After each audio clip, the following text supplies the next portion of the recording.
السلام علیکم ورحمۃ اللہ وبرکاتہ۔ عزیزان ملت اسلامی، آپ تمام امتی کو بفصل کی طرف سے سلام عرض ہے۔ گھر میں بڑی پردہ نشین عزت دار ماں اور بہنوں کو بفصل کی طرف سے سلام عرض ہے۔ بہرحال اللہ سے امید ہے آپ لوگ خیریت سے ہوں گے، اللہ کی حفاظت میں ہوں گے۔ ان ملنوں کی ملامت سے، ان فرقہ پرستوں کی فرقہ پرستی سے، ان درندوں کی درندگی سے، ان مابلنچروں کی مابلنچنگ سے، ان بلتکاروں کی بلتکاری سے محفوظ ہوں گے۔ اللہ آپ لوگوں کو اپنے حفظ و امان میں رکھے، اللہ اپنی حفاظت میں رکھے، اللہ ہر آباد سے، ہر شر سے آپ لوگوں کو محفوظ رکھے۔ بہرکیف دیش کے حالات سے بھی آپ لوگ واقف ہیں، دیش کے باہر کے حالات سے بھی آپ لوگ واقف ہیں، اچھی طرح واقف ہے، کیونکہ ہر دن کی، ہر ٹائم کی، پل پل کی خبر ابو فضل آپ کو دے رہے ہیں، آپ لوگوں کو ابو فضل کی طرف سے مل رہی ہے۔ بہرکیف میرے عزیز دوستوں، میرے بھائیوں، ایک ہمارے دیش اور ودیش یعنی بیرونی ملک اور ہمارے دیش کی اس سے ہی جڑی یہ خبر ہے، جو کہ آج بروز جمعہ فرائیڈے کا دن ہے، یوم الجمعہ ہے۔ آج تقریباً ہمارے 11 شپس ایسے تھے جس میں سے ہر ساز و سامان آ رہا تھا، آئل اور پیٹرول تو آپ لوگوں کو اچھی طرح پتہ ہے، اس کے علاوہ مزید کچھ دوائیں تھے اور ضروری اشیاء تھی جو بھارت میں دستیاب نہیں رہتی، بھارت میں نہیں بناتے، یہ آ رہی تھی رشیا سے۔ لیکن رجب طیب اردگان جو پہلے ہی 7 شپ ایسے روکے تھے، 7 بوٹ جس میں ڈیزل اور پیٹرول اور گیس بھرے ہوا تھا، اور اس ذخیرے کو روک کر وہ اپنے پاس اتار لیے تھے۔ آج پھر وہی چیز دیکھنے کو ملی، لیکن آج تعداد 11 تک بڑھ چکی ہے، آج 11 تک تھی، یعنی سیدھے اگر سے دیکھا جائے تو یہ ہمارا بہت بڑا نقصان اور بہت ہماری بے عزتی ہے۔ جس طریقے سے ہم کو جو ذلیل کیا گیا، اور صاف الفاظوں میں رجب طیب اردگان نے ٹیلی فون کر کے کیبنٹ کو یہ تک بھی کہہ دیا کہ تم لوگ چور ہیں، جو چوری کرنا تمہارا ایک وہ ہے، وہ چیز سامنے آ گئی ہے۔ ابھی تک تم کو جھوٹے سمجھتے تھے، صرف جھوٹے سمجھتے تھے، لیکن تم چور بھی ہے۔ یہ ایک ایسا دھبا، ایک ایسا داغ ہے جو ہمارے لیے بات ہے، شرم کی بات ہے۔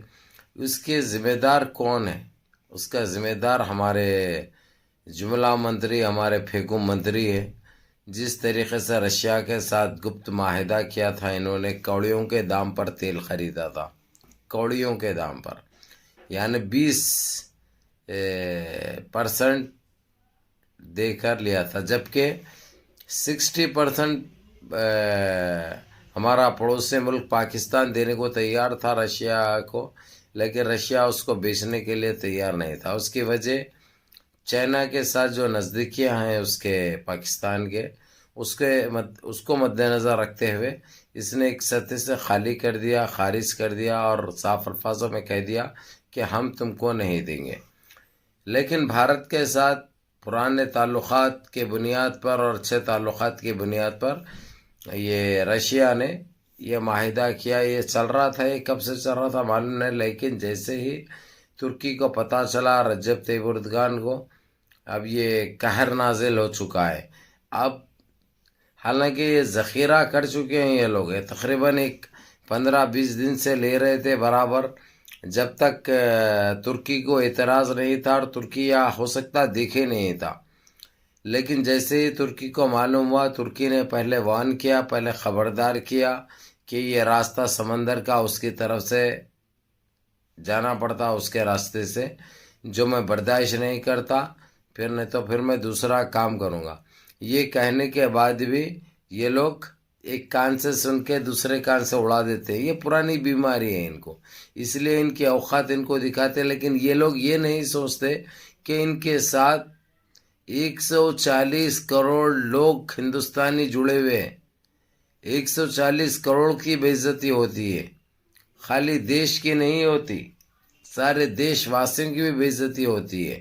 جس طریقے سے ہم پہلے آنکھوں میں آنکھیں ڈال کر کھاندے سے کھاندہ ملا کر ان سے بات کرتے تھے، اب وہ کوئی ضرورت نہیں بنتی، پہلی بات۔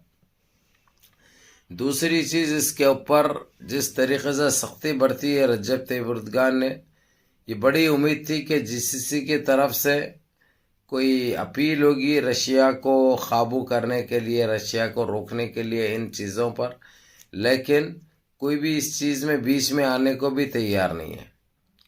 بیچ میں منہ ہلانا بھی گناہ سمجھ رہے ہیں، کیونکہ پہلی بات تو رجب طیب اردگان کسی کی سنتے بھی نہیں ہیں۔ اگرچہ کوئی کہتا ہے، اگرچہ تو جو اپنے دماغ میں آتا، جو دل میں آتا، جو حق ہے، جو سچ ہے، وہی کام کرتے ہیں، وہ کسی کی پرواہ نہیں کرتے۔ اور رہی بات، اب مثال کے طور پہ آپ دیکھ سکتے ہیں، جیسا یوکرین کو رشیا نے مارا، چندیاں کر کے رکھ دیا، لیکن ترکی نے کچھ نہیں بولا۔ جب مسلمانوں کے اوپر مشکلیں، یعنی مثال کے طور پر سعودیہ پر، تو سب سے آگے ترکی رہا۔ ترکی سارے حرم شریف کو، مسجد نبی کو اپنے قبضے میں لے کر اس کی حفاظت کی، اور سارے کردیوں کو، سارے ترکی کے بڑے بڑے کمانڈرز کو وہاں پر چھوڑ دیا تاکہ دیکھ بھال کرے، چلا سکے۔ لیکن میں آپ لوگوں کو یہی کہوں گا، میرے عزیز دوستوں، میرے بھائیوں، جس طریقے سے ہمارے دیش کی بے عزتی ہو رہی ہے دنیا میں، یہ ہمارے لیے بہت افسوس کی بات ہے۔ اور لیکن یہ لوگ کو رتی برابر بھی فرق پڑنے والا نہیں ہے، کیونکہ یہ لوگ اتنے بڑے چور ہو چکے ہیں کہ چوری کرنا ان کا پیشہ ہو چکا ہے۔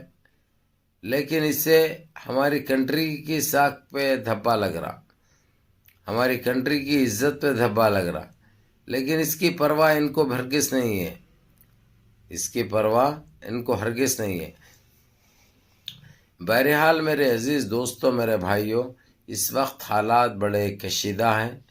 ترکی نے جو راستہ، حالانکہ ہمارے بھارت کو اور رشیا کو کوئی پائپ لائن نہیں ہے، اب آنا ہے تو وہی سمندر کے راستے آنا ہے، دوسرا تو کوئی راستہ نہیں ہے، نہ بنا سکتے یہ لوگ۔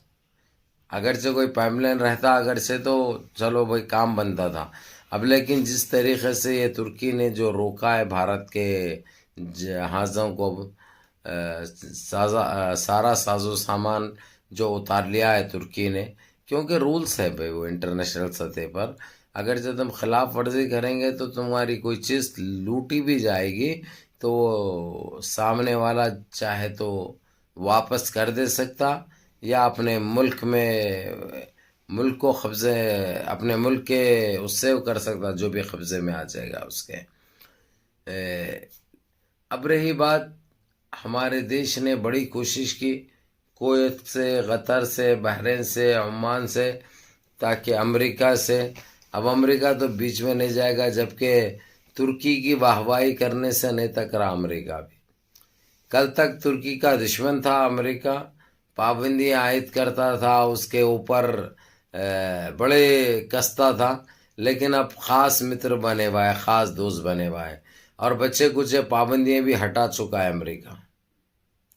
امریکہ جو چھوٹے موٹے پابندیاں بھی تھے، جو 2023 یعنی ابھی 3 دن کے بعد جو سال چالو ہو رہا، نیا سال، جو آپ لوگوں کو سب کو مبارک ہو، جبکہ ہم مسلمانوں کا نیا سال تو معلوم ہے آپ لوگوں کو 1 محرم سے چالو ہو جاتا، لیکن دنیا داری ہے، دنیا کے حساب سے چلنا پڑتا ہے، یہ قوانین ہیں، یہ چیزیں ہیں جو آپ لوگ سب پہ یہ عمل کرنا ضروری ہے، سب کو لے کے چلنا ضروری ہے۔